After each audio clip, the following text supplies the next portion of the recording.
സാരസ്വതം സാഗരം സാർത്ഥം നിഷ്കളമാത്മബോധമഖിലാണ്ട പ്രേമപൂർണാകരം ദീപ്തം പാദയുഗം പ്രകാശനിലയം സച്ചിത് സുഖത്തിൻ പദം സത്യജ്ഞാനബലം തരുന്നൊരഭയം ശ്രീനീലകണ്ഠൻ ഗുരു. സത്യജ്ഞാനബലം തരുന്നൊരഭയം ശ്രീനീലകണ്ഠൻ ഗുരു. വിദ്യാധിരാജായ നമ. ശ്ലോകം 37.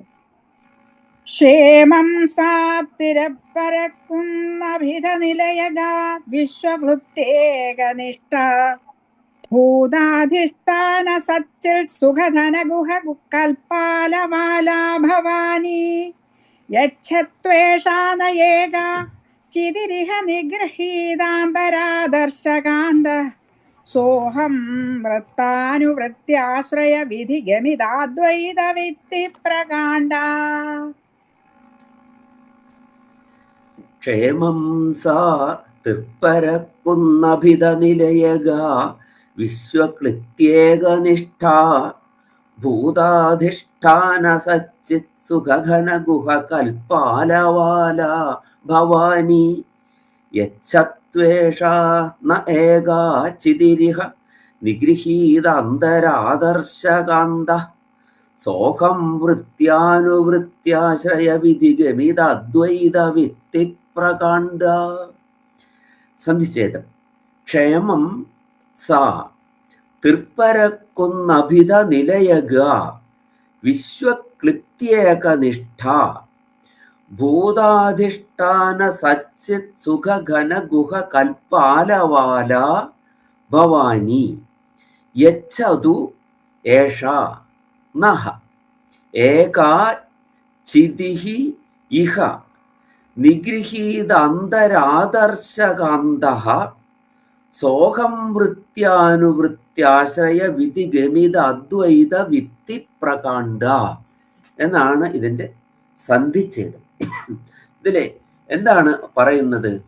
തൃപ്പരക്കുന്ന് എന്ന ക്ഷേത്രത്തിൽ കുടികൊള്ളുന്ന ദേവി ശ്രീ പാർവതി നമുക്ക് ക്ഷേമം പ്രദാനം ചെയ്യട്ടെ എന്നാണ് ഇതിലെ പ്രാർത്ഥന.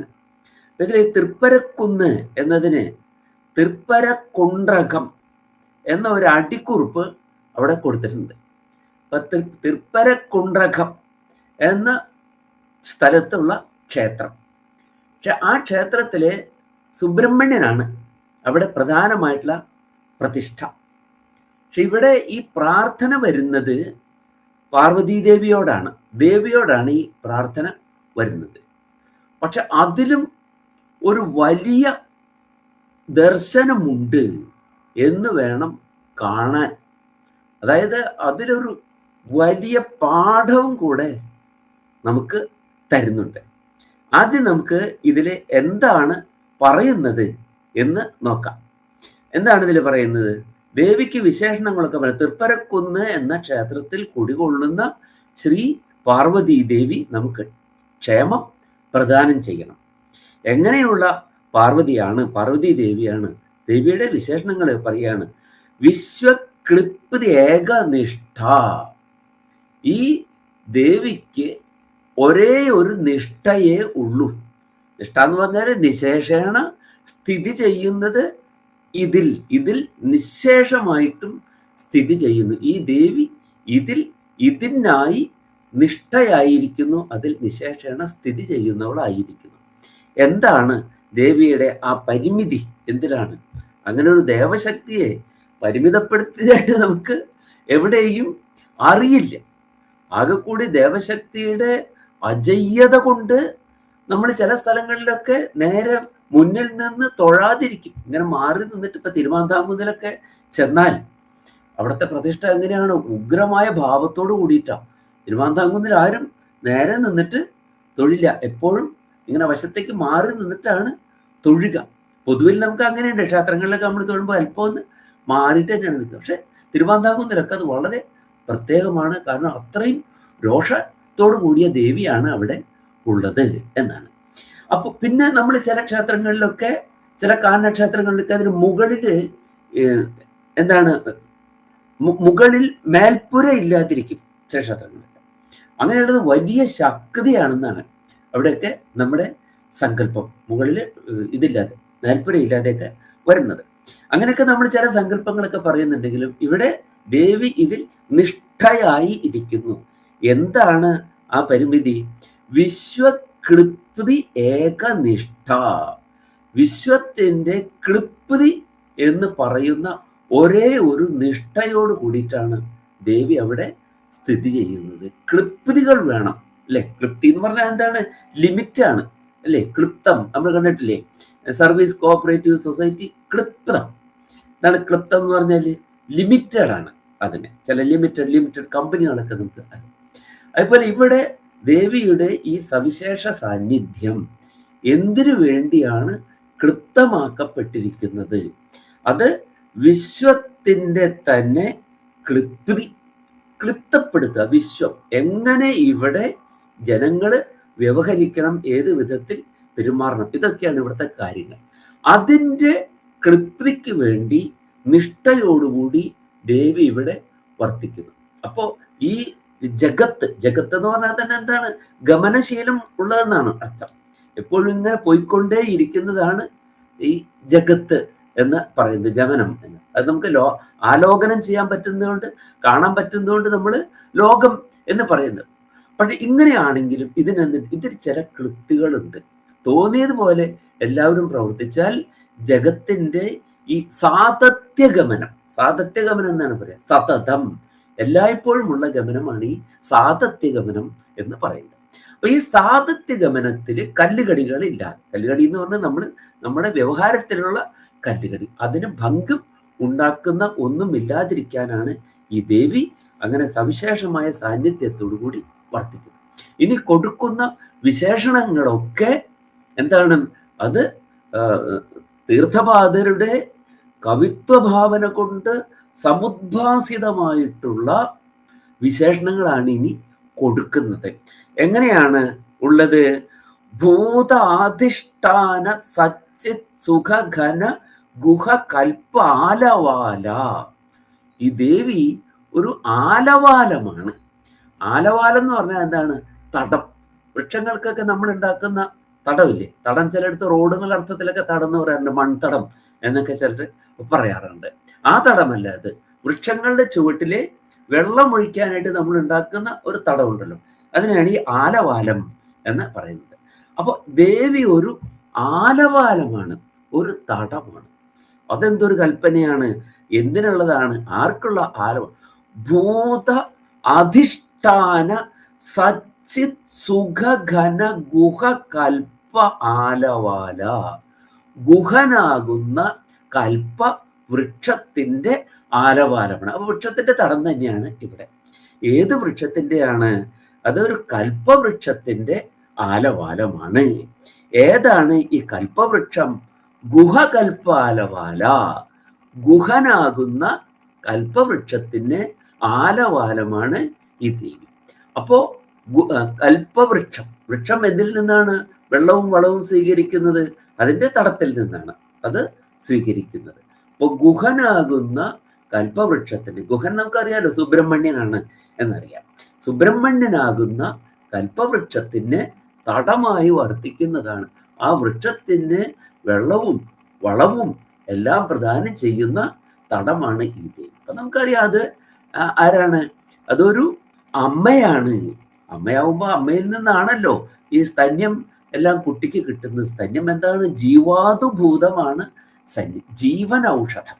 ജീവാതു എന്നതിനർത്ഥം ജീവന ഔഷധം എന്നാണ്. ജീവൻ നിലനിർത്തുന്നതിനുള്ള ഔഷധമാണ്. അപ്പൊ കുട്ടികൾക്ക് അമ്മമാര് നൽകുന്ന സ്തന്യം അതെന്താണ്? ഇത് ജീവാതുവാണ്, ജീവന ഔഷധമാണ്. ആ ഔഷധമാണ് കുട്ടികളെ ആയുസ്സുള്ളവരാക്കിയിട്ടും ആരോഗ്യമുള്ളവരാക്കിയിട്ടും മാറ്റുന്നത്. അതിനൊരു പ്രത്യേകമായ ശക്തി അതിനുണ്ട് അല്ലേ? നമ്മളെ ഇനിയിപ്പോ ശാസ്ത്രമൊക്കെ ഇപ്പൊ എന്താണ്? എല്ലാറ്റിനെയും അനലൈസ് ചെയ്ത് കണ്ടുപിടിച്ച് അത് നമ്മൾ പ്രയോഗിക്കുകയാണ് നമ്മുടെ ശാസ്ത്രത്തിന്റെ രീതികൾ അല്ലേ? നമ്മളൊക്കെയാണെങ്കിൽ പണ്ട് എന്താണ് കോഴിക്കുഞ്ഞുങ്ങളെ വിരിയിക്കണമെങ്കിൽ അട വെച്ച് അതിന് ഇത്ര ദിവസം വേണമെന്ന് കണക്കാക്കി അങ്ങനെ നോക്കി വിരിഞ്ഞു വരും. അതാണ് അത് ശാസ്ത്രം കണ്ടുപിടിച്ചു. ഒരു കോഴി 1 മണിക്കൂർ അടയിരുന്നാൽ എത്ര ചൂടാണ് അതിന് കിട്ടുന്നത്, ആ ചൂടൊക്കെ കണക്കാക്കി ഇൻക്യുബേറ്ററിൽ ചൂട് കണക്ക് കൊടുത്തിട്ട് നമുക്കത് ചെയ്യാൻ പറ്റും അല്ലേ. അപ്പൊ അതിനൊരു പ്രത്യേക കണക്കൊക്കെ വേണം. ആ ചൂട് ഒന്നിച്ച് അത് എത്ര ദിവസമാണ്, 3 ആഴ്ചയാണെങ്കിൽ 3 ആഴ്ച കൊണ്ട് കോഴി 1 മണിക്കൂർ കൊണ്ട് കൊടുക്കുന്ന ചൂട് ഇൻറ്റു 24 ഇൻറ്റു 3 ആഴ്ച, അത്രയും ചൂട് ഒന്നിച്ചു കൊടുത്താൽ അത് കരിഞ്ഞു പോവുള്ളൂ. എന്താവില്ല, അത് മുട്ടയാവുണ്ടാവില്ല. അപ്പൊ അതിന് പ്രകൃതി ഒരു സംവിധാനം ഒരുക്കിയിട്ടുണ്ട്.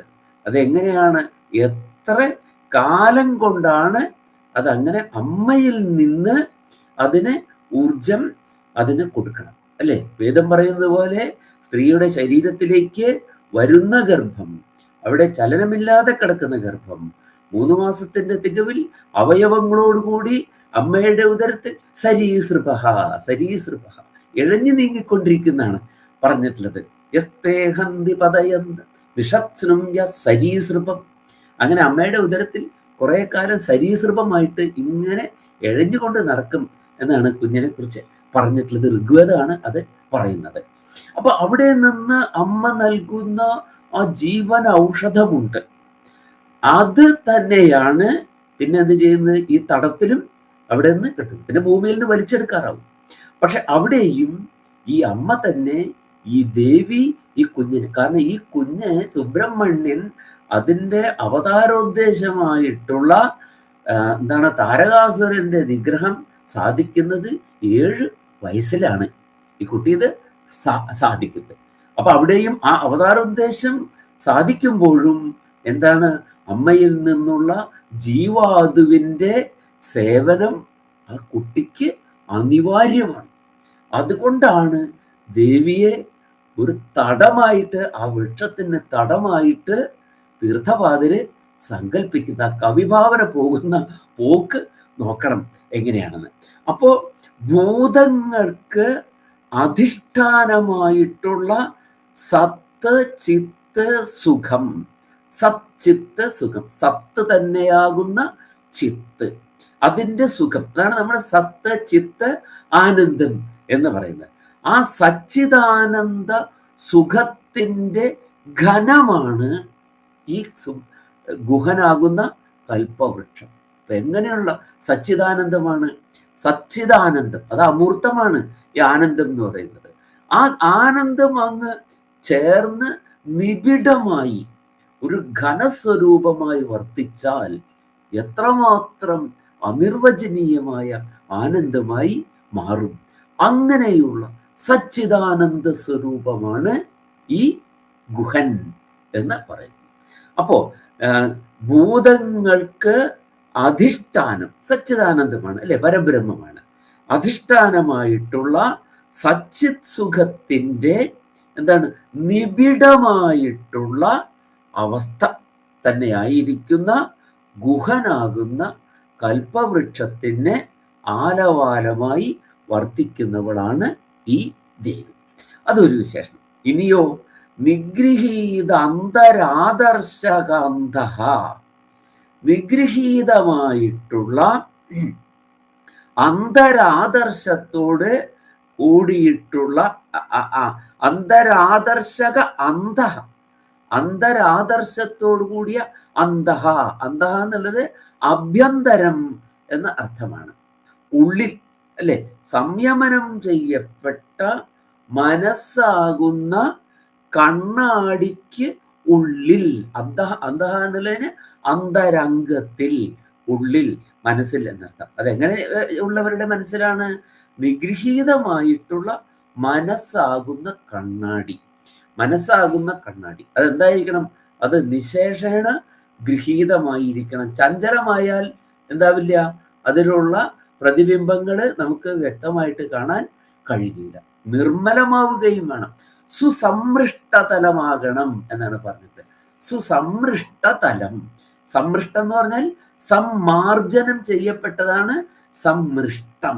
സമ്മൃഷ്ടമായ പൊടിയൊന്നും ഇല്ലാതെ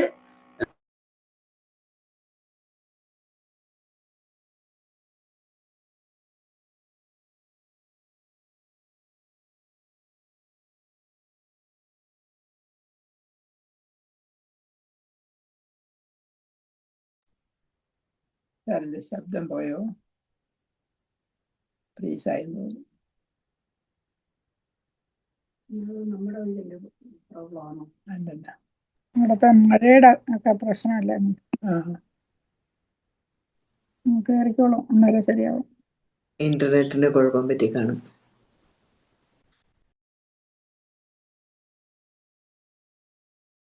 സാറ് മ്യൂട്ടാണ്. ഫ്രാൻസിസ് സാർ കേൾക്കാവോ?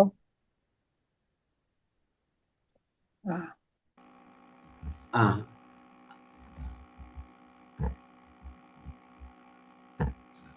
അത് പെട്ടെന്ന് ഇത് പോയി, നെറ്റ് പോയി. ആ നെറ്റ് പോയപ്പോൾ അത് മ്യൂട്ടാവുകയും ചെയ്തു, ക്യാമറയും ഓഫായി.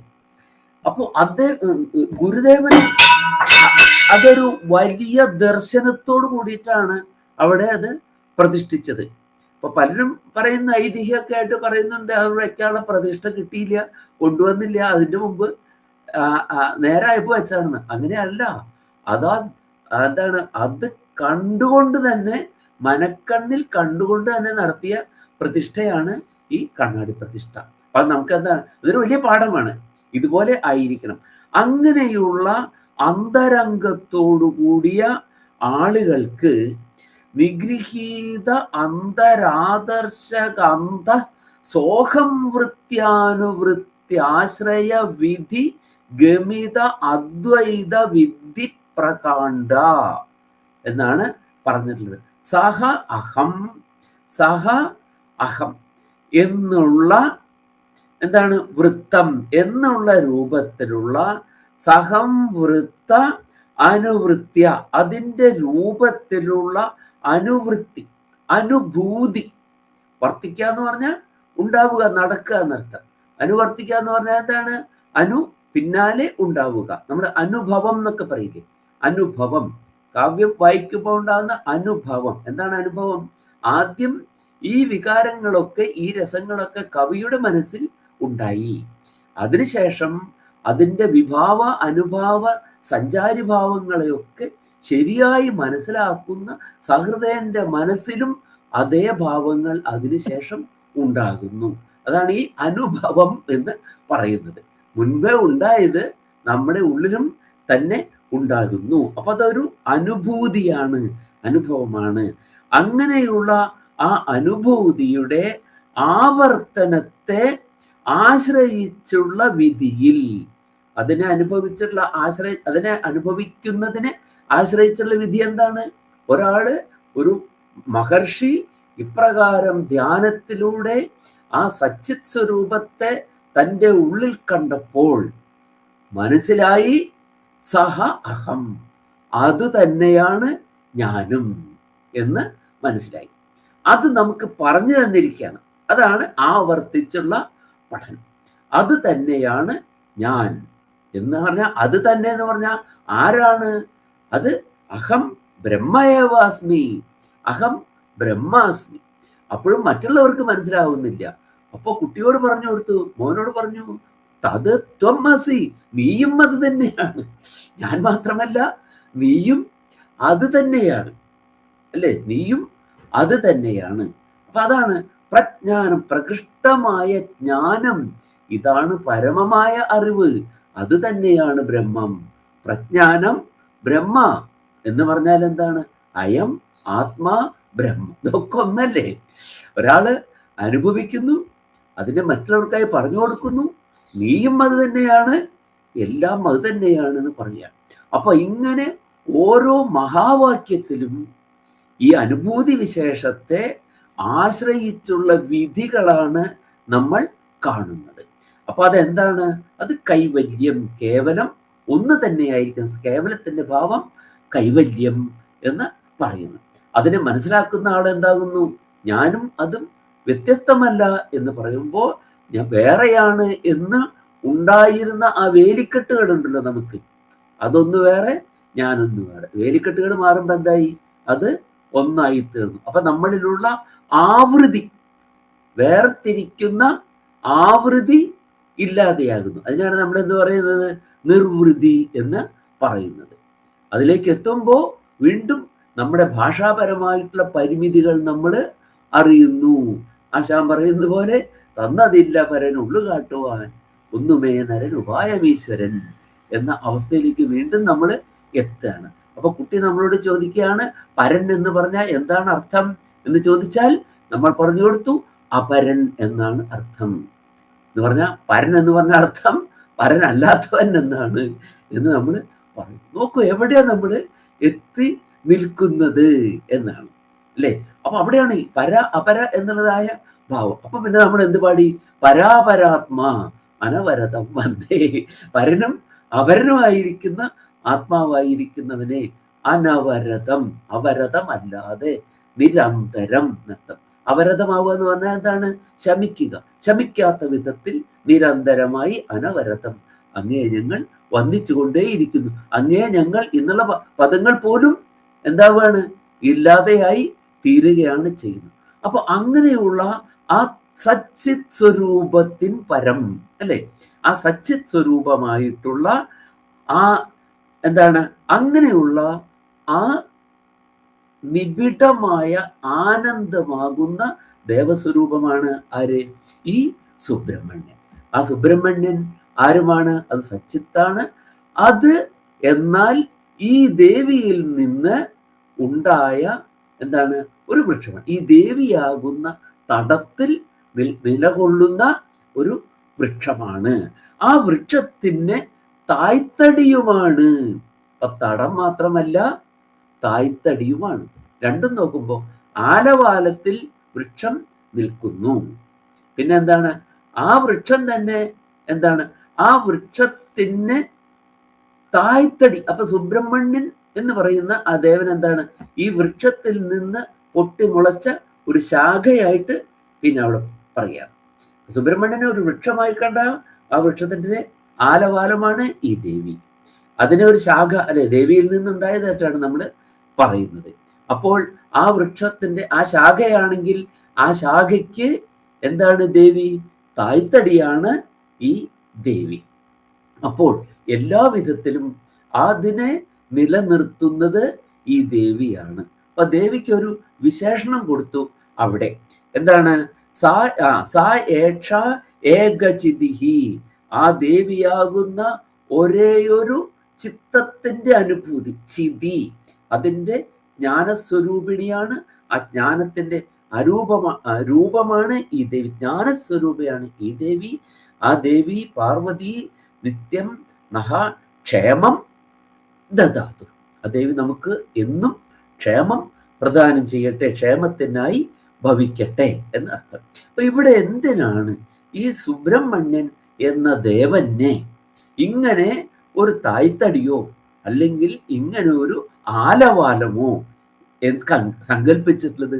സച്ചിത് സ്വരൂപം ആണെങ്കിൽ പിന്നെ അതിനെ ഒരു തായ്തടിയുടെ ആവശ്യമില്ലല്ലോ.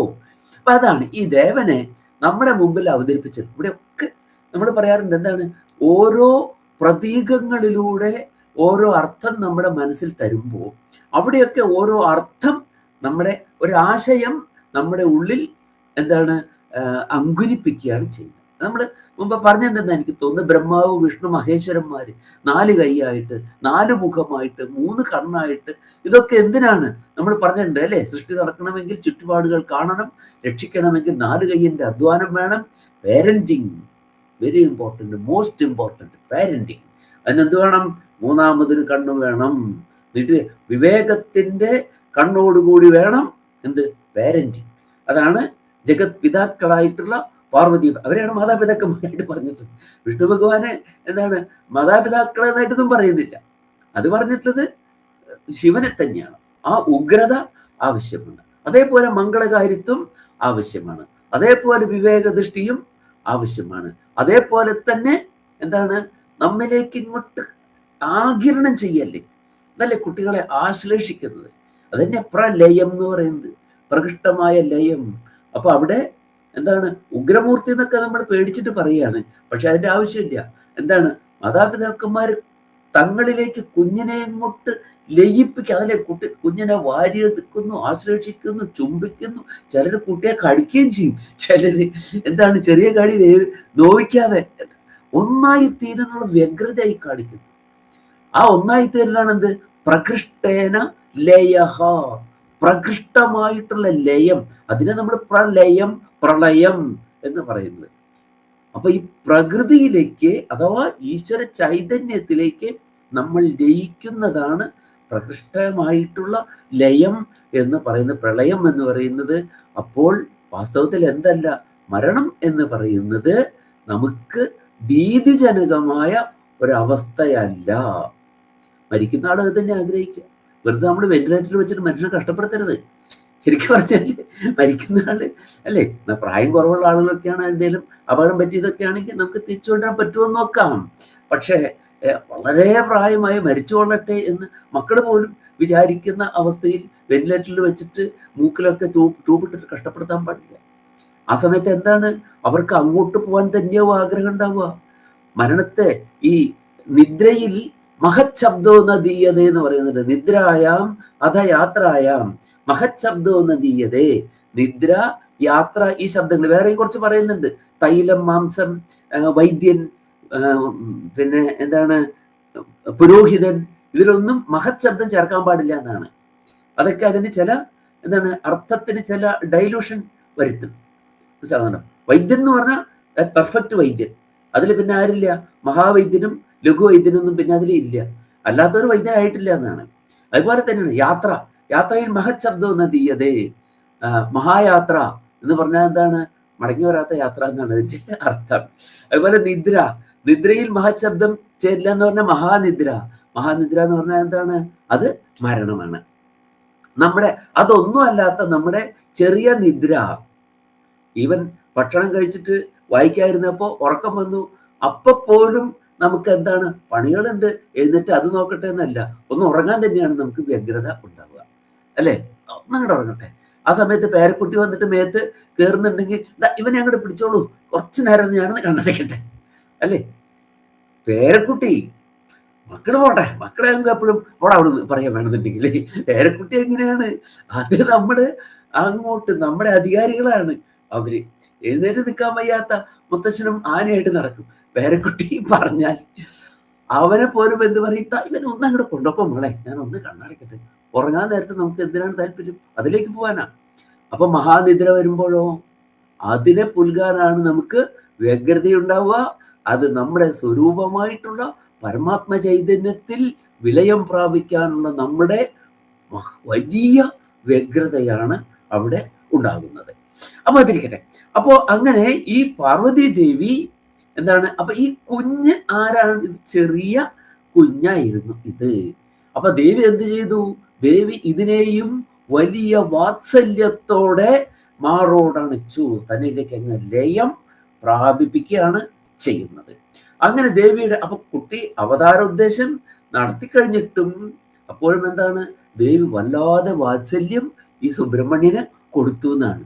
അങ്ങനെ സുബ്രഹ്മണ്യൻ അമ്മയുടെ വാത്സല്യം വല്ലാതെ ഏറിയപ്പോ ചെറിയ കുസൃതി തരങ്ങളൊക്കെ കാണിക്കാൻ തുടങ്ങി ഈ സുബ്രഹ്മണ്യൻ. അപ്പോ സുബ്രഹ്മണ്യൻ കാണിക്കാൻ തുടങ്ങി എന്ന് പറഞ്ഞാലോ അത് കുറച്ച് കൂടുതലായിപ്പോയി. കൃഷ്ണന്റെ വികൃതികൾ വരെ ഗോപികമാര് ഇടയ്ക്ക് പരാതിയൊക്കെ പറയുകയും അവിടെ കെട്ടിയിട്ട് അടിക്കുകയും ഒക്കെ ഉണ്ടായിട്ടുണ്ട്, അല്ലേ? ഒരലുമ്പ കെട്ടിട്ടാ നിൽക്കുവോ, നാരായണൻ താൻ ഉരലും വലിച്ചങ്ങ് ആമോദശാലി നട കൊണ്ടു മന്ദം, ഉരലും വലിച്ചങ്ങനെ നടക്കുകയും ചെയ്യും. ഇങ്ങനെയുള്ള കുറുമ്പുകളൊക്കെ ഉണ്ട്. അപ്പൊ അതിനിടയ്ക്ക് എന്തായി, സ്ത്രീകളോടും ചില അതിക്രമങ്ങളൊക്കെ കാട്ടിത്തുടങ്ങിയെന്നാണ്.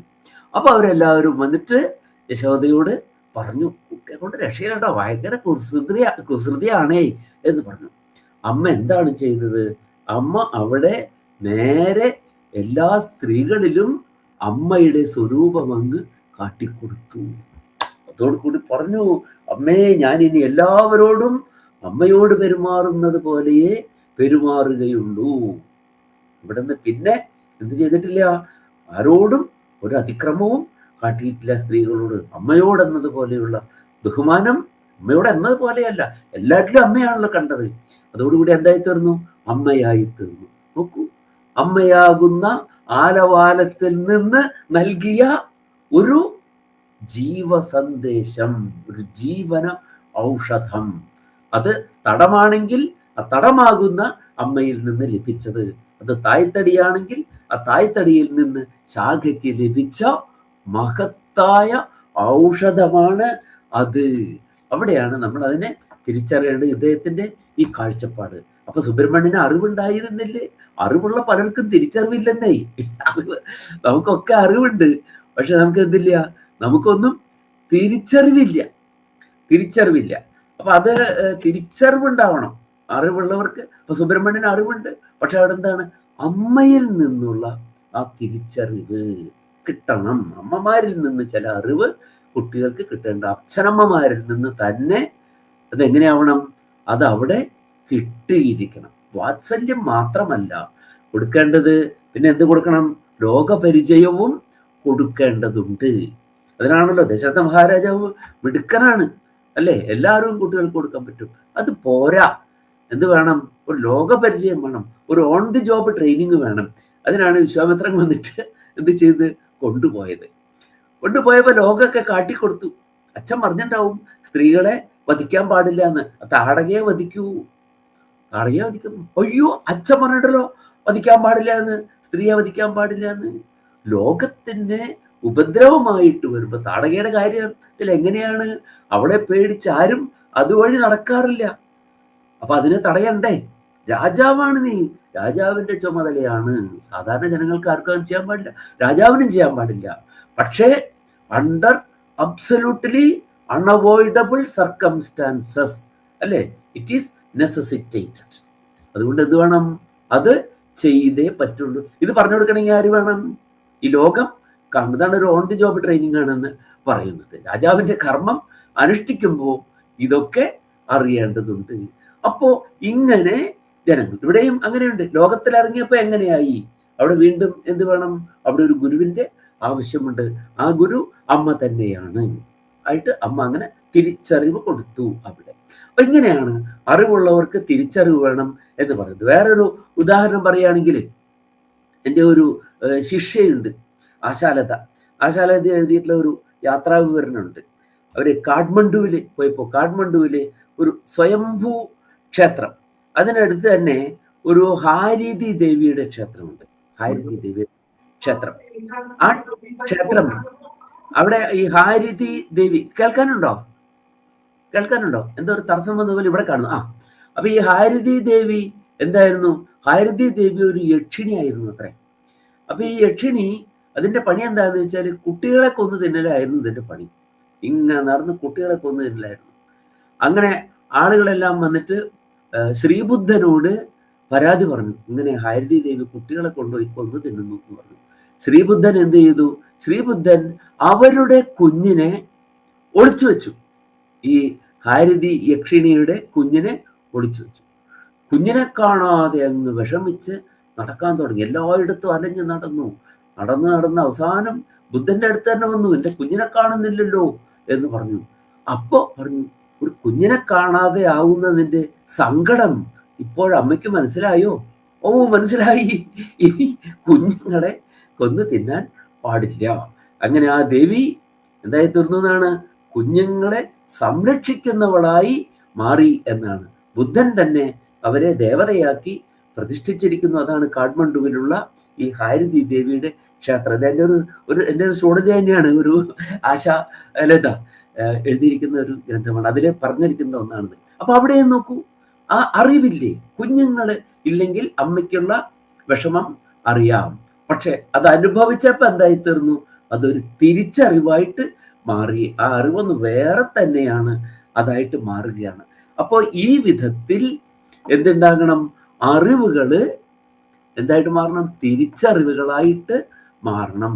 ആ തിരിച്ചറിവിനെ നൽകിയ ദേവിയാണ് ഈ തൃപ്പരക്കുന്നിൽ വർത്തിക്കുന്ന ദേവി എന്നർത്ഥം. അപ്പൊ ഇതിലിപ്പോ എന്താണ് നമ്മൾ മനസ്സിലാക്കേണ്ടത്, പ്രത്യേകമായിട്ട് മനസ്സിലാക്കേണ്ടത് എന്താണ്, അപ്പൊ ഇതിന്റെ ക്ലിപ്തികളാണ് അല്ലെ, ലോകത്തിന്റെ അനുഭവം. ലോകാനുഭവത്തിൽ എങ്ങനെ നമ്മുടെ പ്രവൃത്തികൾ ക്ലിപ്തമാക്കണം, ഏത് വിധത്തിലായാൽ നമ്മുടെ ജീവിതം മറ്റൊരാൾക്ക് ദോഷമാകാതെ വരും. ഇങ്ങനെയുള്ളതായ അറിവുകൾ ആവശ്യമാണ്. അപ്രകാരമുള്ള അറിവോടുകൂടി വർത്തിക്കുന്നവളായ ആ ദേവി നമുക്ക് എന്ത് ചെയ്യണം, നമുക്ക് എപ്പോഴും ക്ഷേമം വിതനോതു, ക്ഷേമത്തെ നമുക്ക് പ്രദാനം ചെയ്യുമാറാകട്ടെ എന്ന് ഇതിന്റെ അർത്ഥം. അപ്പോ ക്ഷേമം സാ തൃപ്പരക്കുന്നഭിധ നിലയക വിശ്വക്ലിത്യേകനിഷ്ഠ ഭൂതാധിഷ്ഠാന സച്ചിത് സുഖഘന ഗുഹകൽപാലവാലാ ഭവാനി യച്ഛത്വേഷാ ന ഏകാചിതിരിഹ നിഗൃഹീതാന്തരാദർശകാന്തഃ സോഹം വൃത്താനുവൃത്യാശ്രയ വിധിഗമിത അദ്വൈത വിത്തി പ്രകാണ്ഡ. ഇത് എന്ന് ആ ശ്ലോകം. ഇനി നമുക്ക് അടുത്ത ശ്ലോകം നോക്കാം. മീനാക്ഷി സുന്ദരേശാഭിധ പരമമഹോയുഗ്മ രുക്മോദയോദ്രാക് ദൈന്യം ഹന്യാൻ മനോന്ധം കരണമനുദിനം ചൈവ അർവാവിധം മേ കാരുണ്യൈകാർണവോയം പരഗുരുരഖിലാനർത്ഥബാധാവതീഭൂതാനന്ദാവാപ്തിരൂപോപരിതന സദനദ്വാരി വേത്രായമാണഃ. ചെറിയൊരു അക്ഷരം തെറ്റി വന്നിട്ടുണ്ടായിരുന്നു, അതിന് കുഴപ്പം വന്നത്. ചൈവം എന്നുണ്ട്, ഏമൊന്നും അവിടെ ആവശ്യമില്ല. അപ്പോ മീനാക്ഷി സുന്ദരേശാഭിത പരമമഹോയുഗ്മ രുക്മോദയ ദ്രാക്ക് ദൈന്യം ഹന്യാത്. ദ്രാക്ക് എന്ന് പറഞ്ഞാൽ പെട്ടെന്ന്, വിനാവിളംബം എന്നർത്ഥം. വിനാവിളംബം, വിളംബം ഒന്നും ഇല്ലാതെ എന്ത് ചെയ്യുമാറാകട്ടെ? ദൈന്യം ദ്രാക്ക് ഏവ ഹന്യാത്, ദൈന്യത്തെ ഹനിക്കുമാറാകട്ടെ. നമുക്കുണ്ടാകുന്ന ദൈന്യം എന്ന് പറഞ്ഞാൽ എന്താണ്? ദീനത. ദീനന്റെ ഭാവമാണ് ദൈന്യം. ആ ദൈന്യത്തെ അനുദിനം ദിനം പ്രതിദിനം ഓരോ ദിവസവും ഉണ്ടാകുന്ന മേ മർമാവിധം മനോന്ധം കരണം ച ദൈന്യം. ദൈന്യങ്ങൾ ഉണ്ടാവാറുണ്ട്, നമുക്ക് ദീനത ഉണ്ടാവാറുണ്ട്, കഷ്ടം കിമഹങ്കരവാണി, ഞാൻ എന്താണ് ചെയ്യേണ്ടത് എന്നിങ്ങനെയുള്ളതായ അവസ്ഥ, നിസ്സഹായ അവസ്ഥകളൊക്കെ നമുക്ക് ഉണ്ടാകാറുണ്ട്. അനുദിനം മേ എനിക്ക് മർമാവിധമായിട്ട്, മർമ്മത്തെ ആവേദനം ചെയ്യുന്ന വിധത്തിലുള്ളത്. ആവേദനം അല്ല, ആവേദനം. ആവേദനം എന്ന് പറഞ്ഞാൽ എന്താണ്? അറിയിക്കലാണ്. ആവേദനം ചെയ്യുക, നിവേദനം ചെയ്യുക, അറിയിക്കുക. വേദന എന്ന് പറഞ്ഞാൽ എന്താണ്? അറിയിപ്പുകളാണ്. നമ്മുടെ ശരീരം നമുക്ക് തരുന്ന അറിയിപ്പുകളാണ് നമ്മുടെ വേദനകളൊക്കെ, അല്ലേ? കാലിന് വേദനയുണ്ട് കേട്ടോ. മിക്കവാറും എല്ലാവരും പറയും കാലിനൊരു വേദനയുണ്ട്. കാലിന് വേദനയുണ്ടെന്ന് പറഞ്ഞാൽ അതിന്റെ അർത്ഥം എന്താണ്? കാലിന്റെ ആരോഗ്യസ്ഥിതിയിൽ ചെറിയ കുഴപ്പമുണ്ട് കേട്ടോ എന്ന് നമ്മളെ അറിയിക്കുന്നതാണ് എന്ത്? വേദന. അപ്പൊ നിവേദനം തന്നെയാണ് ഈ വേദന എന്ന് പറയുന്നത്. അറിയിപ്പുകളാണ്. പക്ഷെ എല്ലാ അറിയിപ്പുകളും നമുക്ക് എന്താവാറില്ല? മർമ്മ ഭേദകമായി മാറാറില്ല. അനുദിനം മേ മർമ്മ ആവിധം, ആവേദനം ചെയ്യുന്നത് എന്നുള്ളതാണ്. അല്ലാതെ ആവിധം എന്നുള്ളതിന് തഥാവിധം അങ്ങനെയുള്ളതെന്നല്ല അർത്ഥം. നമ്മൾ പറയാറുണ്ട് ആ വിധം, ഈ വിധം, നാനാവിധം, അല്ലേ? വിവിധം എന്ന് പറഞ്ഞാൽ എന്താണ്? വിധമില്ലാത്തത്, വിവിധം. നാനാവിധം എന്ന് പറഞ്ഞാൽ പല പ്രകാരത്തിലുള്ളത്, അല്ലേ? പഴയ ആളുകളൊക്കെ പറയും, പഴയ മുത്തശ്ശന്മാരൊക്കെ പറയും. ഇപ്പൊ പിന്നെ ആളുകൾ അങ്ങനെ വാക്കൊന്നും പറയുന്നില്ല. കുട്ടികൾ ഇതിനകത്ത് കയറി ആകെ നാനാവിധമാക്കിയല്ലോ എന്ന് പറയും. എന്താ നാനാവിധമാക്കി എന്ന് പറഞ്ഞാൽ? പല വിധത്തിലുള്ളതാക്കി. മുത്തശ്ശൻ വളരെ ശ്രദ്ധിച്ച് എന്താണ്, മുത്തശ്ശന്റെ കണ്ണട ഒരു ഭാഗത്ത് വെച്ചിട്ടുണ്ട്, മുത്തശ്ശന്റെ പേഴ്സ് ഒരു ഭാഗത്ത് വെച്ചിട്ടുണ്ട്, അല്ലേ? സാധനങ്ങളൊക്കെ ഓരോ സ്ഥലത്ത് വെച്ചിട്ടുണ്ട്. മുത്തശ്ശൻ എപ്പോ വന്നാലും കണ്ണട വേണ്ട സമയത്ത് കണ്ണട കിട്ടും, പേഴ്സ് വേണ്ട സമയത്ത് പേഴ്സ് കിട്ടും. ഇവിടെ എന്താണ്, കുട്ടി അത് എടുത്തിട്ട് എന്താണ്, കണ്ണട കൊണ്ടുപോയിട്ട് നാരായണീയത്തിന്റെ മറവിൽ കൊണ്ടുവച്ചു, അല്ലെങ്കിൽ പേഴ്സ് എടുത്തിട്ട് എന്താണ്, കുളിക്കണ ബക്കറ്റിൽ കൊണ്ടുവച്ചു. മുറിയാകെ എന്തായി? നാനാവിധമായി. ഇപ്പൊ ഓരോ വിധമായിട്ട് നമുക്ക് പറയാൻ പറ്റില്ല. ആ വിധം, അല്ലെ? വായിക്കേണ്ട ഉപകരണങ്ങളൊക്കെ ഒരു വിധത്തിൽ, അതൊരു ഭാഗത്ത്, അല്ലേ? ഔഷധത്തിന് വേണ്ടതൊക്കെ രാവിലെ കഴിക്കേണ്ടത് ഉച്ചയ്ക്ക്, അത് ഔഷധങ്ങളൊക്കെ വേറൊരു വിധമാണ്, അതൊരു വിധത്തിൽ. എല്ലാം കൂടെ ഇപ്പൊ എന്താക്കി തീർത്തു? ഇതിനാണ് ഈ നാനാവിധം നമ്മളിപ്പോ അല്ലെങ്കിൽ വിവിധം, വിധം ഇല്ലാതെയായി തീർന്നത്. ഏത് വിധത്തിൽ എന്നില്ലാത്ത അല്ലേ? നമ്മൾ ഷെൽഫിൽ ചെന്ന് നോക്കുമ്പോൾ അവിടെ എന്താണ്? അവിടെ കവിതയുണ്ട്, ചെറുകഥയുണ്ട്, നോവലുണ്ട്, എല്ലാം കൂടെ കുഴമറിഞ്ഞു കിടന്നാൽ വിധമില്ലാത്തതായി തീർന്നു. പക്ഷെ ഇവിടെ ആവേദനം ചെയ്യുന്നത് വിധം എന്നുള്ളതല്ല, ഇവിടെ വേദനം. വിമാനവേധത്തോക്ക്. എന്താ വിമാനവേധത്തോക്ക് എന്ന് പറഞ്ഞാൽ?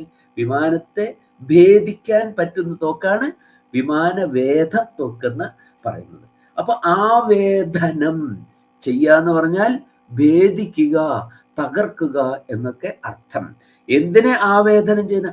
മർമാവിധം, മർമ്മത്തെ ആവേദനം ചെയ്യുന്ന, എൻ്റെ മർമ്മത്തെ ആവേദനം ചെയ്യത്തക്ക വിധത്തിലുള്ള ദുരിതങ്ങൾ എനിക്ക് ഉണ്ടാകുന്നു.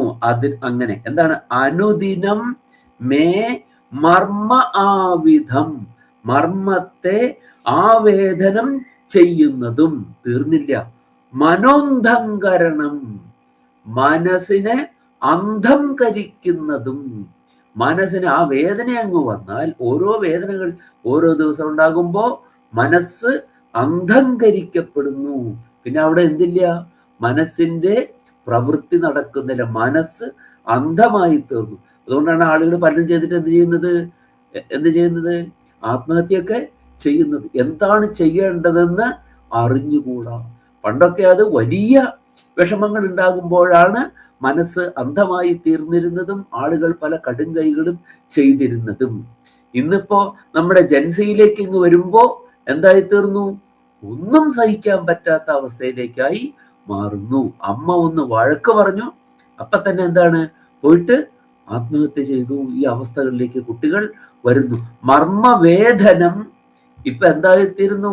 വളരെ വേഗമായി തീരുന്നു. അത് പത്രത്തിൽ വാർത്ത കൊടുക്കുന്ന സമയത്ത് ആത്മഹത്യ ഒന്നിനും പരിഹാരമല്ല എന്ന് പറഞ്ഞാലും അതൊക്കെ തന്നെ ഇപ്പോഴും നടന്നുകൊണ്ടിരിക്കുന്നു. കാരണം മർമ്മം ആവിദ്ധമായി തീരുമ്പോൾ, ഭേദിക്കപ്പെട്ട് കഴിയുമ്പോൾ എന്തായിത്തീരുന്നു? മനഃ അന്ധം കൃതഃ, മനസ്സ് അന്ധമായി തീരുന്നു. പിന്നെ അവിടെ എന്തില്ല? അത് മനസ്സും ബുദ്ധിയും ഒന്നും പ്രവർത്തിക്കാതെ അന്ധമായി തീർന്നു. ഒന്നുമില്ല. ഉടൻ തന്നെ ചെന്നിട്ട് എന്താന്ന് വെച്ചാൽ ഒന്നര ഹോസ്റ്റലിന്റെ മുകളിൽ കയറി, അല്ലെന്നുണ്ടെങ്കിൽ വിഷമായി ആകെ കൂടിയിട്ട് സങ്കീർണമായ അവസ്ഥാവിശേഷങ്ങൾ ഉണ്ടാകുന്നു. പക്ഷേ ഇങ്ങനെയൊന്നുമില്ലാതെ, എൻ്റെ മനസ്സിനെ അന്ധം കരിക്കാതെ, അന്ധമാക്കി തീർക്കാതെ എന്ത് ചെയ്യുമാറാകട്ടെ? ആ പരമഗുരു എന്നെ രക്ഷിക്കുമാറാകട്ടെ. എങ്ങനെയുള്ള പരമഗുരുവാണ്? കാരുണ്യൈകാർണവഃ, കാരുണ്യത്തിന്റെ ഒരേയൊരു അർണവമായിരിക്കുന്നു. കാരുണ്യ സമുദ്രമാണ് ഈ ദേവൻ, കാരുണ്യ സമുദ്രമായ ദേവൻ. എങ്ങനെയുള്ള ദേവനാണ്? അഖില അനർത്ഥ ബാധാവധീഭൂത ആനന്ദ അവാപ്തി രൂപ ഉപരിതന സദനദ്വാരി വേത്രായമാണഃ.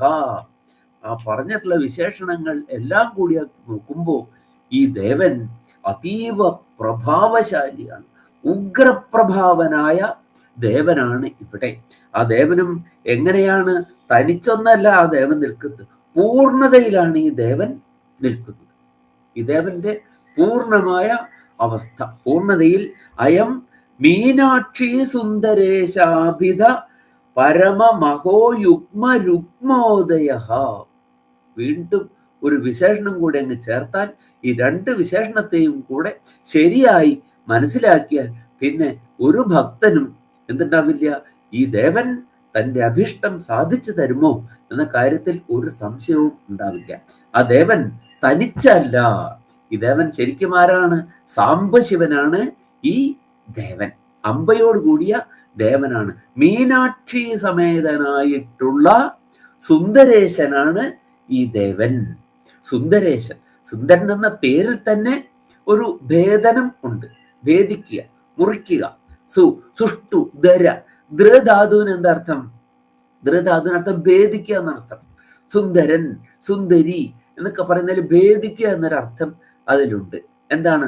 സുന്ദരന്മാരാണെങ്കിൽ സുന്ദരന്മാരെ കാണുമ്പോൾ സ്ത്രീകളുടെ മനസ്സ് എന്താണ് ഭേദിക്കപ്പെട്ടു പോകുന്നു. ഓ, ഇത്രയും സൗന്ദര്യമുള്ള ഒരാളുണ്ടല്ലോ, അദ്ദേഹത്തെ തനിക്ക് കിട്ടുന്നില്ലല്ലോ എന്നുള്ളത് കൊണ്ട് മനസ്സെന്തായി തീരാണ്, ഭേദിക്കപ്പെടുകയാണ്. അതാണ് സുന്ദരി. സുന്ദരനും അങ്ങനെ തന്നെയാണ്. നമ്മള് രാമായണം വായിച്ചുകൊണ്ടിരിക്കുകയാണ്, സുന്ദരകാന്ഡത്തിൽ എത്തിയിട്ടില്ല എന്ന് തോന്നുന്നു, സുന്ദരകാന്ഡത്തിലേക്ക് എത്തും. എന്താണ് അവിടെ സുന്ദരൻ എന്ന് പറഞ്ഞാൽ പൊതുവിൽ അതിന്റെ അഴകൊന്ന് വേറെ തന്നെയാണ്. നന്നായി സംസ്കൃതത്തിൽ ഉപപത്തി ഉണ്ടെങ്കിൽ മാത്രമേ സുന്ദരകാന്ഡം ഒന്ന് വായിച്ചെടുക്കാൻ മലയാളത്തിലാണെങ്കിൽ പോലും പറ്റുള്ളൂ. അതാണ് അതിന്റെ സ്ഥിതി. അപ്പോ അത്രയും സുന്ദരം ആണ്. അതിന്റെ അഴക് കൊണ്ട് അത് സുന്ദരമാണ്. ഈ പറഞ്ഞ പോലെ അതിന്റെ അഴക് കൊണ്ട്. രണ്ടാമതൊന്ന്, അവിടെ ഒരു വിധാരണം ചെയ്യുന്നുണ്ട്, അവിടെ ഒരു ബ്രേക്കിംഗ് ഉണ്ട്. എന്തിനെയാണ് അവിടെ ബ്രേക്ക് ചെയ്യുന്നത്? സീതാദേവിയുടെ തിരോധാനത്തെ കുറിച്ചുള്ള എല്ലാ വിവരങ്ങളും, സീതാദേവി എവിടെയാണ് എന്നുള്ള കാര്യം നമ്മുടെ ഹനുമാൻ പോയി കണ്ടെത്തുന്നത് ഇവിടെയാണ്, അല്ലേ? അവിടെ എന്താണ്, സീതാദേവി ഇരിക്കുന്ന അവസ്ഥയെ കാണുന്നുണ്ട് അവിടെ, അല്ലേ? ആകെ അവിടെ ഉദ്യാനത്തിലെ എങ്ങനെയാണ്ടിരിക്കുന്ന മലപങ്കധരാം എന്താണ് ശരീരത്തിലാകെ അഴുക്കൊക്കെ പുരണ്ട് ഇവിടുന്ന് പോയതിനു ശേഷം എന്ത് ചെയ്യുന്നില്ല, ദേഹശുദ്ധി പോലും വരുത്തുന്നില്ല. ആകെ അഴുക്ക് പിടിച്ച വസ്ത്രങ്ങളൊക്കെ അണിഞ്ഞ് അവിടെ ഇരിക്കുന്ന ദേവിയെ ഹനുമാൻ കാണുന്നുണ്ട്, അല്ലേ? ശ്രീരാമൻ കാണുമ്പോൾ എങ്ങനെയാണ്? ശ്രീരാമന്റെ ദൃഷ്ടിയിൽ ദേവി സർവാംഗ വിഭൂഷിതയായിട്ടാണ് ശ്രീരാമൻ കാണുന്നത്. അതുകൊണ്ടാണ് ശ്രീരാമൻ ദേവിയോട് ദേഷ്യപ്പെടുന്നത്, അല്ലേ? ഇങ്ങനെയാണോ ഈ അവസ്ഥയിൽ നീ ഇവിടെ കഴിഞ്ഞത്, ഇങ്ങനെയാണോ എന്ന് നമുക്കൊരു സംശയം ഉണ്ടാവും. ദേവൻ, അല്ലേ, വാൽമീകി രാമായണത്തിൽ തന്നെ പറയുന്നത് എന്താണ്? സീതയെ കണ്ടപ്പോൾ ശ്രീരാമൻ ദേഷ്യപ്പെട്ടു എന്നാണ്. കാരണം എന്താണ്? അവിടെ അനസൂയയുടെ ഒരു അനുഗ്രഹം സീതാദേവിക്ക് കിട്ടിയിട്ടുണ്ട്. അതെന്താണ്? ഭർത്താവിന്റെ ദൃഷ്ടിയിൽ നിന്റെ ശരീരത്തിൽ ഉള്ളതെല്ലാം എന്തായിത്തരും? അലങ്കാരങ്ങളായി കാണപ്പെടും. അപ്പൊ ശരീരത്തിൽ ഉള്ള അഴുക്ക് പോലും എന്തായി? അലങ്കാരം അണിഞ്ഞത് പോലെ, ബ്യൂട്ടി പാർലറിൽ പോയിട്ട് വരുന്ന പോലെയാണ് ശ്രീരാമന് തോന്നിയത്. ഓ, ഇങ്ങനെയാണോ എൻ്റെ അഭാവത്തിൽ നീ രാവണന്റെ അടുത്ത് ഇരുന്നത്? ഇതാരെ സന്തോഷിപ്പിക്കാനാണ് എന്നുള്ളൊരു തോന്നൽ ശ്രീരാമന് പോലും ഉണ്ടായി. അപ്പോ നമുക്കും അങ്ങനെ തോന്നാതിരിക്കാൻ, അഥവാ ശ്രീരാമൻ എന്തുകൊണ്ടാണ് ദേഷ്യപ്പെട്ടത് എന്ന് നമ്മുടെ മനസ്സിൽ ഉണ്ടാകാവുന്ന സന്ദേഹത്തെ അവിടെ വിധാരണം ചെയ്യുന്നു, ഭേദിക്കുന്നു. നേരെ ഹനുമാൻ നേരെ പോയി കണ്ടപ്പോ സീത ഏതവസ്ഥയിലാണ് ഇരുന്നത് എന്ന് ആര് കണ്ടിട്ടുണ്ട്? It was witnessed by lord Hanuman. ഹനുമാനാൽ അത് എന്താക്കപ്പെട്ടിട്ടുണ്ട്? സാക്ഷിമത്താക്കപ്പെട്ടിട്ടുണ്ട്. ശ്രീരാമൻ കാണുന്നതിന് മുമ്പ് ഹനുമാൻ പോയി കണ്ടല്ലോ എന്നിട്ട് പറഞ്ഞിട്ടുണ്ട്. അപ്പൊ അവിടെ എന്താണ്? അവിടെ ഒരു മുറിക്കലില്ലേ? എന്തിന്റെ മുറിക്കലാണ് അവിടെ?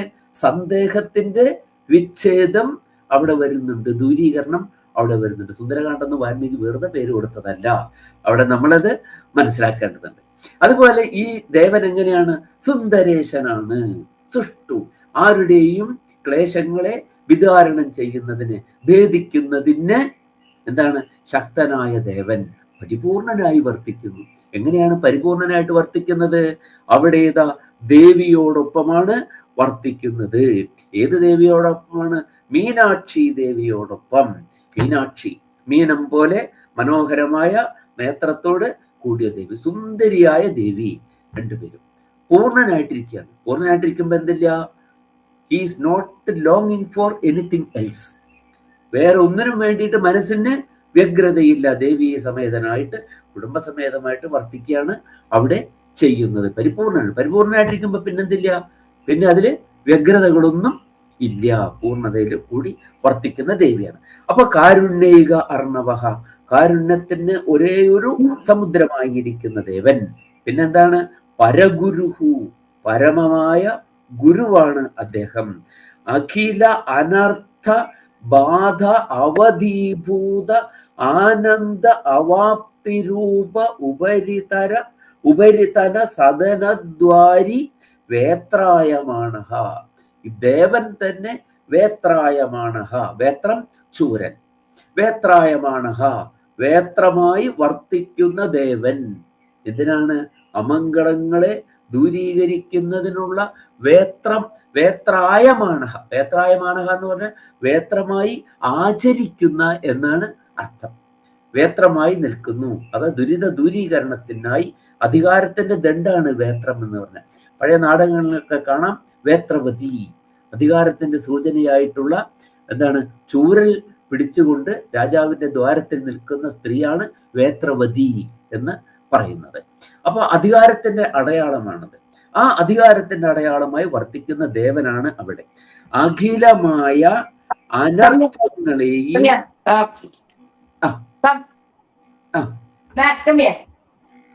കേൾക്കുന്നുണ്ടോ? എന്നോടെല്ലാം തോന്നുന്നു അല്ലേ? അഖില അനർത്ഥങ്ങൾക്കും ബാധ, അനർത്ഥങ്ങളുടെ ബാധയ്ക്ക് അവധിയായി നിൽക്കുന്ന അവധി, അനർത്ഥങ്ങൾക്ക് അനർത്ഥബാധകൾക്ക് എന്താണ് അവധി. ഇവിടം വരെയേ എന്തെത്തുള്ളൂ? അനർത്ഥങ്ങൾ എത്തുകയുള്ളൂ. ഇവിടം വരെ കണക്കില്ല. അതാണല്ലോ വേത്രവതി. പോലീസ് സ്റ്റേഷനിലാണെങ്കിൽ സെൻട്രി നിൽക്കുന്ന കാണാം ഒരു പോലീസുകാരൻ തൂക്കം പിടിച്ചിട്ട് നിൽക്കുന്ന കാണാം. എന്താണത്? അത് സകല ഇതര ജന അവധീഭൂതമാണ്. ജനങ്ങൾക്കൊക്കെ എവിടം വരെ വരാം? അവിടം വരെ, ആ സെൻട്രിയുടെ അടുത്ത് വരെ വരാൻ പാടുള്ളൂ, അതിനപ്പുറത്തേക്ക് കിടക്കാൻ പാടില്ല. അതാണ് അഖില അനർത്ഥ അവധീഭൂതനായിട്ടാണ് ദേവൻ അവിടെ ദേവീ സമേതനായി നിൽക്കുന്നത്. എല്ലാ അനർത്ഥങ്ങളും അവിടം വരെ എത്തുള്ളൂ, അവിടേക്ക് പ്രവേശിക്കില്ല. അഖില അനർത്ഥ അവധീഭൂതമായ ആനന്ദ അവാപ്തി സ്വരൂപൻ, അനർത്ഥങ്ങൾക്ക് അവധിയായിട്ടുള്ള ആനന്ദം. ഈ ആനന്ദത്തിലെത്തുമ്പോ പിന്നെ എന്തില്ല? പിന്നെ അനർത്ഥങ്ങൾ ഇല്ല. അവധീഭൂതമായിട്ടുള്ള ഉപരിതന സദനദ്വാരിയാണ് വർത്തിക്കുന്നത്. ഈ ക്ഷേത്രം ഒരു 3 നില ക്ഷേത്രമാണ്.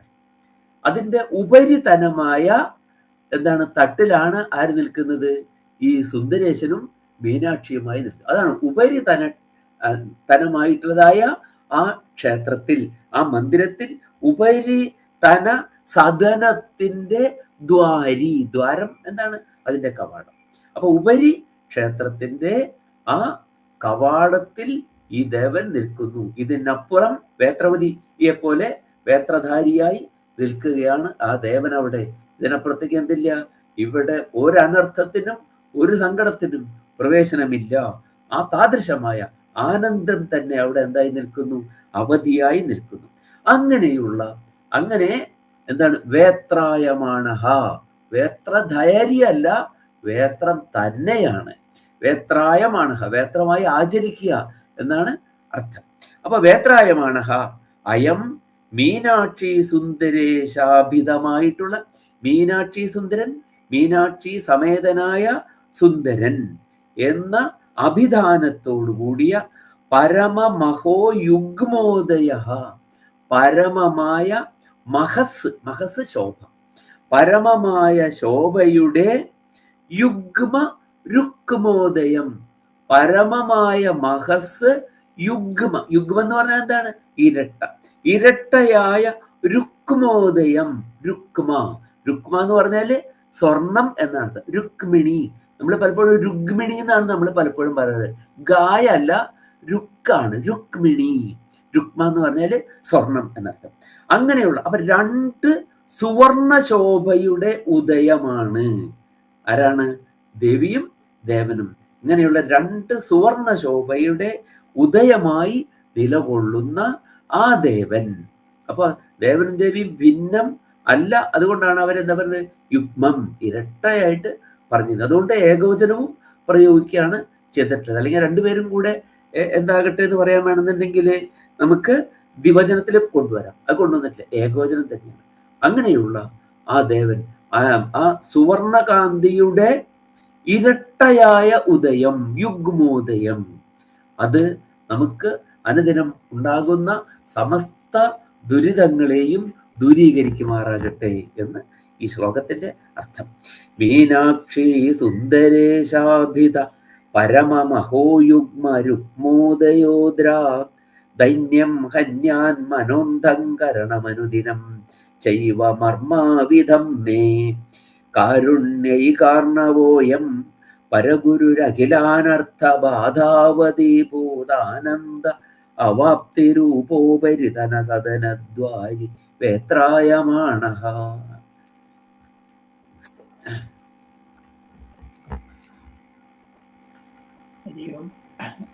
ഇന്നത്തെ ഈ 2 ശ്ലോകങ്ങൾക്കും സാറിൻ്റെ ഈ വ്യാഖ്യാനം കൂടാതെ നമുക്ക് എളുപ്പം മനസ്സിലാക്കാൻ പ്രയാസമായിട്ടുള്ള ഒന്ന് തന്നെയാണ്. അത് സാർ നമുക്ക് ഏറ്റവും സുഗ്രഹമായ രീതിയിൽ പറഞ്ഞ് മനസ്സിലാക്കി തന്നിട്ടുണ്ട്.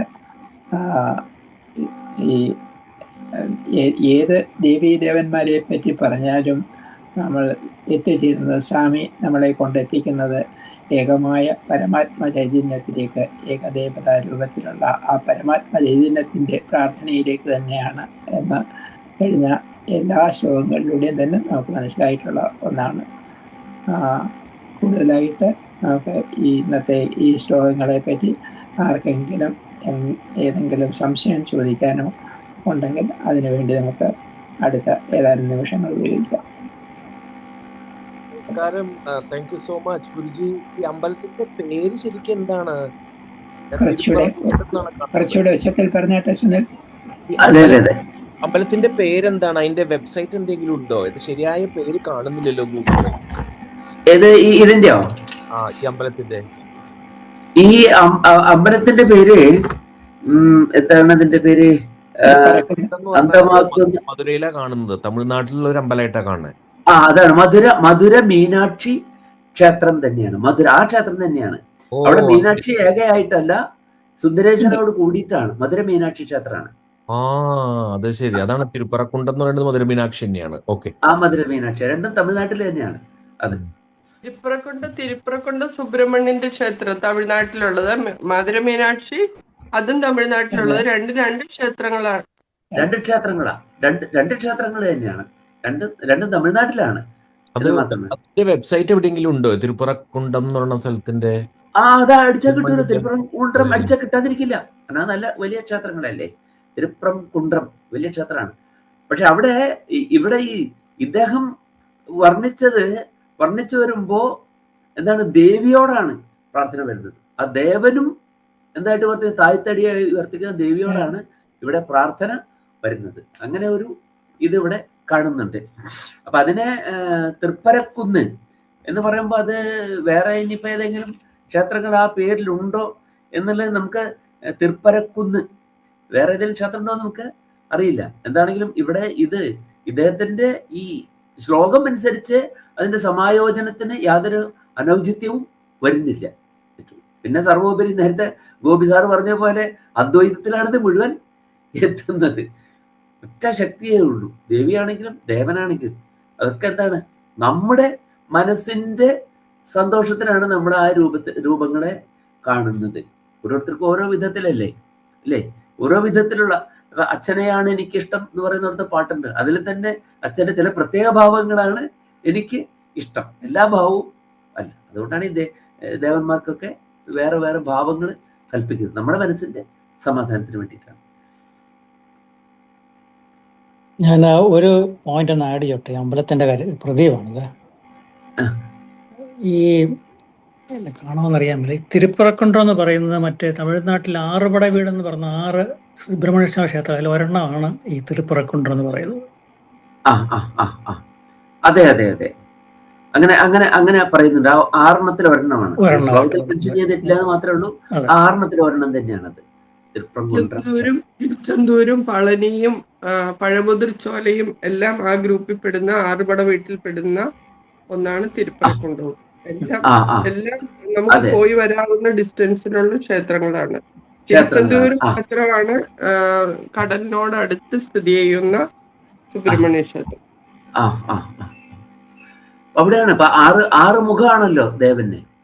അതുകൊണ്ട് തന്നെ ആയിരിക്കണം അങ്ങനെ 6 വരുന്നത്. അങ്ങനെ തന്നെയാണ്.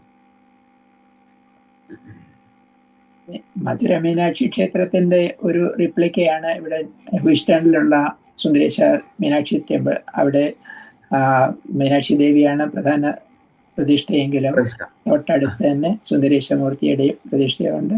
ഒപ്പം തന്നെ വെങ്കടേശ്വര പ്രതിഷ്ഠയും.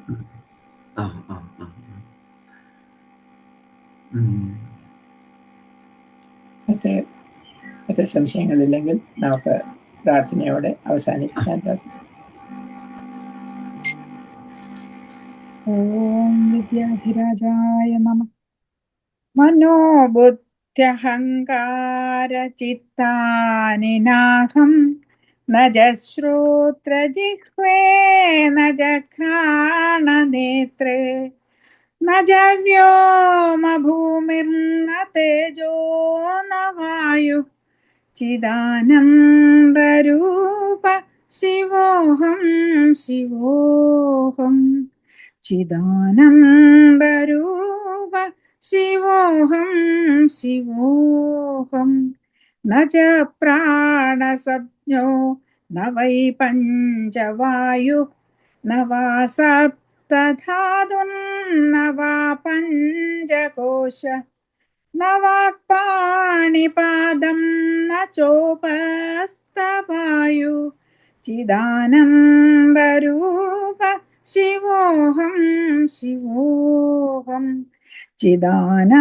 ചിദാനന്ദരൂപ ശിവോഹം ശിവോഹം ന മേ ദ്വേഷരാഗൗ ന മേ ലോഭമോഹൗ മദോ നൈവ മേ നൈവ മാത്സര്യഭാവ ന ധർമ്മോ ന ചാർത്ഥോ ന കാമോ ന മോക്ഷ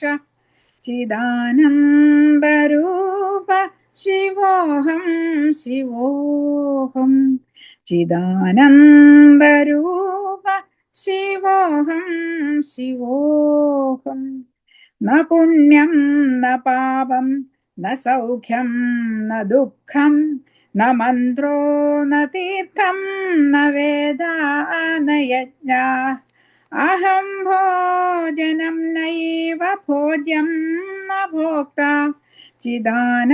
ചിദാനന്ദരൂപ ശിവോഹം ശിവോഹം ചിദാനന്ദരൂപ ശിവോഹം ശിവോഹം ന മൃത്യുർന ശങ്ക ന മേ ജാതിഭേദ പിതാ നൈവ മേ നൈവ മാതാ ച ജന്മ ന ബന്ധുർന മിത്രം ഗുരുർനൈവ ശിഷ്യ ചിദാനന്ദരൂപ ശിവോഹം ശിവോഹം ചിദാനന്ദരൂപ ശിവോഹം ശിവോഹം അഹം നിർവികൽപോ നിരാകാരരൂപോ വിഭുത്വാച്ച സർവത്ര സർവേന്ദ്രിയാണാം ന ചാസംഗതം നൈവ മുക്തിർന മേയ ചിദാനന്ദരൂപ ശിവോഹം ശിവോഹം ചിദാനന്ദരൂപ ശിവോഹം ശിവോഹം ചിദാനന്ദരൂപ ശിവോഹം ശിവോഹം ഓം ഗുരുഭ്യോ